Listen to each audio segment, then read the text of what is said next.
আর্থিক অসুবিধা সহ নানা সংকট শিক্ষকতা টানছে না মেধাবীদের। আসন্ন ঈদুল আজহার পূর্বেই শতভাগ উৎসবতার দাবি।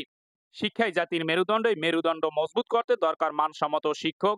আর এরকম শিক্ষক তৈরি করতে মেধাবীদের শিক্ষকতায় আনা ব্যতীত বিকল্প নেই। তবে এজন্য রাষ্ট্রকেই দায়িত্ব নিতে হবে, মেধাবীদের যাতে এই পেশায় আসতে আগ্রহী হয় সেই ব্যবস্থাটুকু রাষ্ট্রকেই করতে হবে। এজন্য এই পেশায় আর্থিক সহ নানা সুযোগ সুবিধা বাড়াতে হবে, তাহলেই এই পেশায় আসতে প্রতিযোগিতা বাড়বে। একটি রাষ্ট্রের উৎকর্ষ সাধনে অবকাঠামোগত উন্নয়ন যেমন প্রয়োজন, তেমনি তার জনগণের মধ্যে সুশিক্ষার হার বাড়ানো জরুরি।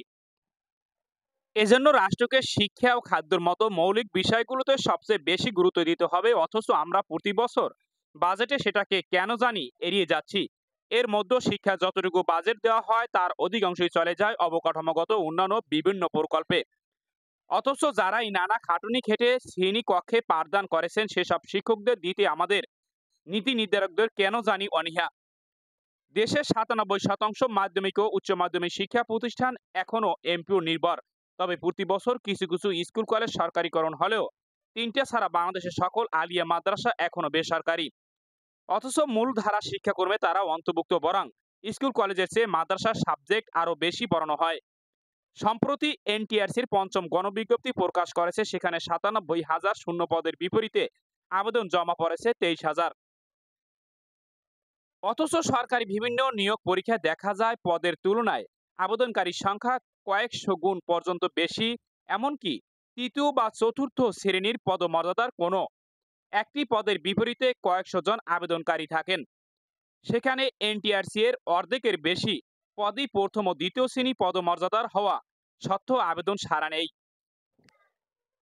কারণ বিশ্লেষণে দেখা যায় সরকারি একজন কর্মকর্তা নবম গ্রেডের চাকরিতে প্রবেশের পর মূল বেতনের পাশাপাশি ৪৫ ভাগ এর বেশি বাড়ি ভাড়া, ১৫০০ টাকা চিকিৎসা ভাতা সহ আনুষঙ্গিক নানা ভাতা এবং শতভাগ উৎসব ভাতা পান।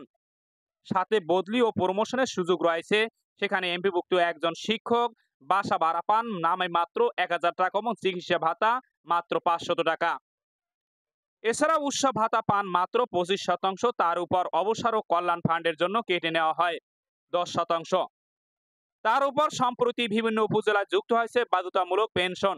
সব মিলিয়ে দেখা যায় একজন শিক্ষক মূল বেতনের সমপরিমাণ টাকা তুলতে পারেন, তাও মাসের ১০ থেকে ১২ তারিখ।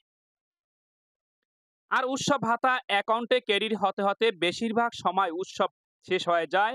তাছাড়া বদলিও নেই। ফলে আর্থিক সহ নানা সংকট ও সমস্যায় জর্জরিত শিক্ষকতা পেশা তরুণ মেধাবীদের আসতে চায় না।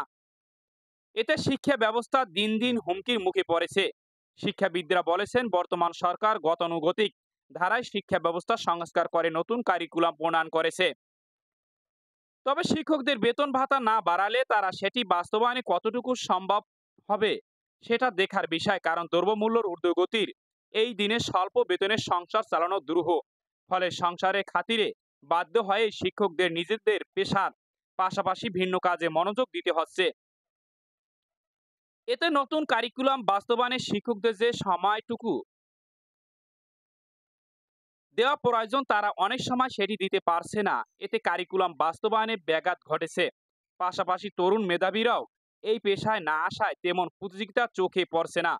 ফলে নতুন কারিকুলাম চালুর যে উদ্দেশ্যতা ব্যাহত হচ্ছে। এই অবস্থায় শীঘ্রই শিক্ষকতা পেশায় বেতন ভাতা বাড়ানোর পাশাপাশি আগামী বাজেটে বিভিন্ন সুযোগ সুবিধা বৃদ্ধি করে প্রণোদনা ঘোষণা না করলে আগামী দিনে মানসম্মত শিক্ষকের সংকট তৈরি হওয়ায় আশঙ্কা করেছেন শিক্ষাবিদরা।